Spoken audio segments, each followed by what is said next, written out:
કતકમાં શતક રોહિત શર્માનું. જી હા, hitman is back.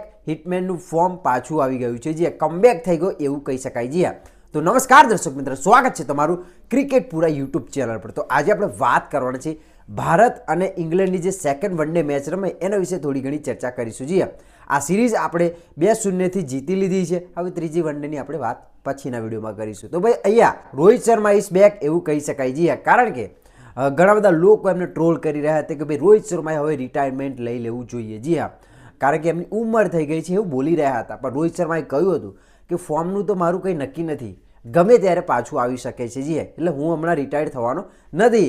તો ભાઈ કાલે જે યાર હિટમેન શો જોવા મળ્યો છે જોરદાર છે.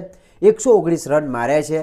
હવે અહીંયા શરૂઆતથી શરૂ કરીએ તો ભાઈ ઇંગ્લેન્ડે ટોસ જીતીને કતકમાં બેટિંગ કરવાનો નિર્ણય લીધો અને બેટિંગ પણ સારું. એમની પહેલી જે ઓપનિંગ પાર્ટનરશિપ થઈ દકેટ અને ફિલ્મ શોટ વચ્ચે જોરદાર થઈ. જી હા, આપણા બોલરો એવરેજ સાબિત થઈ રહ્યા હતા. જી હા, હર્ષિત રાણા હોય કે મોહમ્મદ શામી હોય, બોલિંગ આપણી એવરેજ કાલે લાગી રહી હતી. કારણ કે કાલે જે પાર્ટનરશિપ થઈ છે એટલે 304 રન બન્યા છે. જી હા, સર રવિન્દ્ર જાડેજાએ સૌથી વધારે વિકેટ લીધી છે, 3 વિકેટ લીધી છે અને બહુ ઓછા રન આપ્યા છે. જી એટલે એમની બોલિંગ એક સારી એવી કહી શકાય. બાકી ઇંગ્લેન્ડની વાત કરીએ તો ઇંગ્લેન્ડે સારી એવી કાલે પાર્ટનરશિપો કરી છે એટલે 304 રનનું ટાર્ગેટ થયું છે. એ પછી લિવિંગસ્ટન હોય કે હેરી બ્રુક હોય કે પછી રૂટ હોય કે પછી ફિલિપ શોટ હોય. જી એમના રન પણ સારા બન્યા છે. જી હા, તો એટલે આપણને 305 રનનું ટાર્ગેટ મળે છે. અને પછી આવે છે ભાઈ રોહિત શર્મા અને શુભમન ગિલ ઓપનિંગમાં. અને આવીને રોહિત શર્મા એમની જે રમવાની સ્ટાઇલ છે એવા જ અંદાજમાં રમવાનું ચાલુ કરે છે અને જોવાની મજા આવી જાય છે. જી હા, લયમાં દેખાઈ રહ્યા હતા રોહિત શર્મા, ફોર્મમાં દેખાઈ રહ્યા હતા એવું કહી શકાય. પણ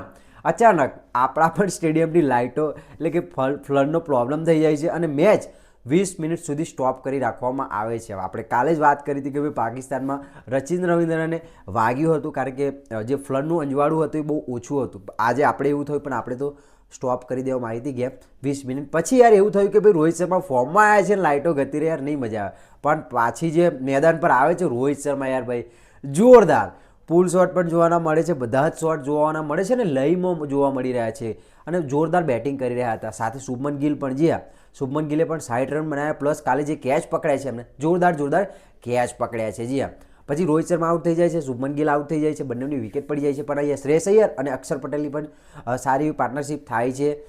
અને સર રવિન્દ્ર જાડેજા અને બાપુ એટલે કે અક્ષર પટેલ બેવ ગુજરાતના બાપુઓ મેચને આરામથી જીતાડી દે છે. પણ અહીંયા કેએલ રાહુલ અને વિરાટ કોહલીનું ફોર્મ થોડું ડાઉન હોય એવું અત્યારે લાગી રહ્યું છે. પણ આ તો મોટા ખેલાડીઓ છે, ગમે ત્યારે કમબેક કરી શકે છે. જી હા, કાલનો દિવસ રહ્યો રોહિત શર્માના નામે.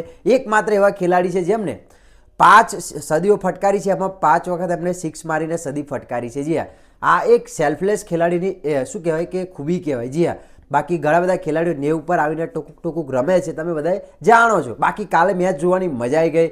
બાકી વધારે કંઈ નહીં, તમે ક્રિકેટ પ્રેમી હોય તો ચેનલને સબસ્ક્રાઇબ કરી દો, ફેસબુક પર જોતા હોય તો ફોલો કરી દો અને કમેન્ટ સેક્શનમાં તમારા વિચારો અવશ્ય જણાવો. બાકી મળીએ કંઈક નવા વિડીયો સાથે. જય હિન્દ, વંદે માતરમ.